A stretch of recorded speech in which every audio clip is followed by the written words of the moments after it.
नमस्कार कांचन वर्ल्ड या चॅनलमध्ये आपलं स्वागत आहे. तर आज आपण बघणार आहोत या लाल भाकरी म्हणजेच लाल तांदळाच्या भाकरी. तर या कशा बनवायच्या पुढील माहिती मी देतेच. चला रेसिपीला सुरुवात करूया. इथे मी गरम पाणी केलेलं आहे आणि यामध्ये लाल पीठ म्हणजे हे विदाऊट पॉलिशचे तांदूळ आहेत. लाल तांदूळ असतात. त्याची भाकरी खूप पौष्टिक असते.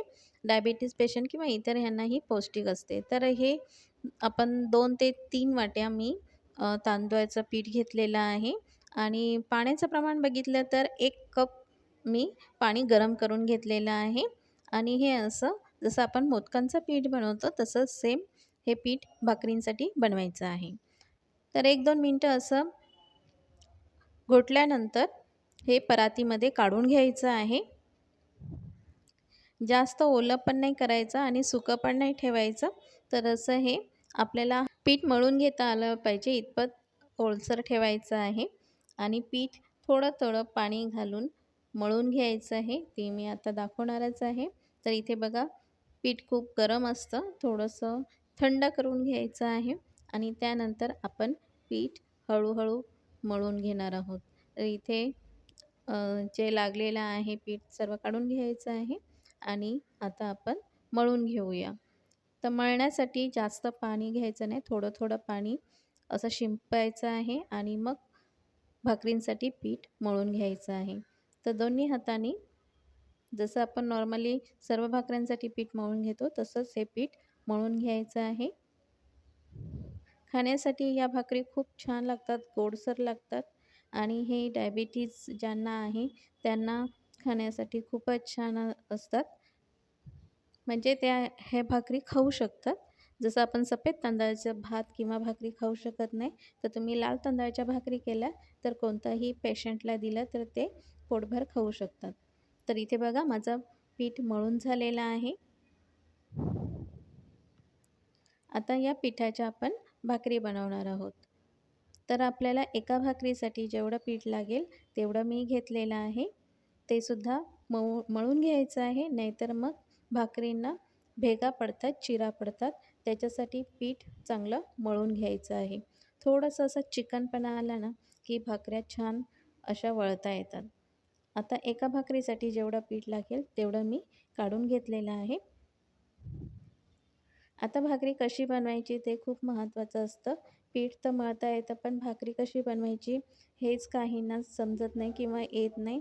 तर बघा भाकरी बनवण्याची पद्धत जी आहे ती अशी आहे. थोडं पाणी लावून घ्यायचं आहे आणि मग नंतर परातीला थोडं पाणी लावून भाकरी अशी थापायची आहे. ही आहे पाण्यावरची भाकरी. अशीच आपण पिठावरची पण भाकरी बनवू शकतो. पण पाण्यावरची भाकरी एकदम नरम होते, सॉफ्ट होते आणि ही 2-3 दिवससुद्धा आरामात राहते. तर असं परातीला थोडं पाणी लावून आपण भाकरी वाढवत न्यायची आहे. हलक्या हाताने भाकरी थापायची आहे, अशी वाळायची आहे. नाहीतर मग भाकरी जी आहे ती फाटू शकते किंवा तिला चिरा पडू शकतात. तर इथे बघा हळूहळू मी भाकरी जी आहे ती अशी वाढवत नेत आहे. नाहीतर मग भाकर जी आहे ती जाड राहील. त्याच्यामुळे आपण भाकरी जी आहे ती पातळ करायची आहे. जाड भाकरी आतून बरोबर शिजत नाही किंवा ती कच्चीसुद्धा राहू शकते. म्हणून भाकरी जी आहे ती पातळ करायची आहे. तुम्हाला जेवढी पातळ करता येईल तेवढी करायची आहे.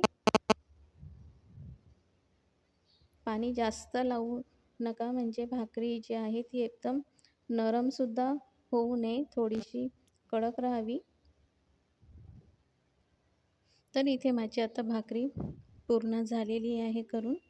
मला जेवढी पातळ करता आली तेवढी मी केलेली आहे. आणि आता आपण हाय फ्लेमवर तवा गरम करण्यासाठी ठेवलेला आहे. आता एक बाजू झाल्यानंतर आपण भाकरी पलटी करून घेणार आहे. तेव्हा गॅस जो आहे तो मीडियमवर ठेवायचा आहे. गॅसचा फ्लेम वर खाली म्हणजे चेंज करत राहायचं आहे, भाकर करपू नये म्हणून. तर इथे एक साईड झाल्यानंतर मी पलटलेलं आहे चांगली झाली का भाकरी अशी दाबून भाजून घ्यायची आहे. दोन्ही साईडनी भाकरी चांगली खरपूस होऊन द्यायची.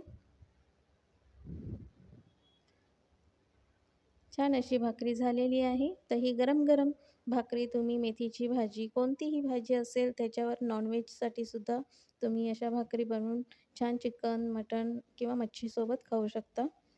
तर अशी ही पौष्टिक भाकरी तुम्ही करून बघा आणि जर का आवडली असेल तर लाईक करा. नवीन असाल तर सबस्क्राईब करा. अशाच व्हिडिओ माझ्या चॅनलवर येत असतात. आता आपण भेटूया नवीन रेसिपीमध्ये. नमस्कार.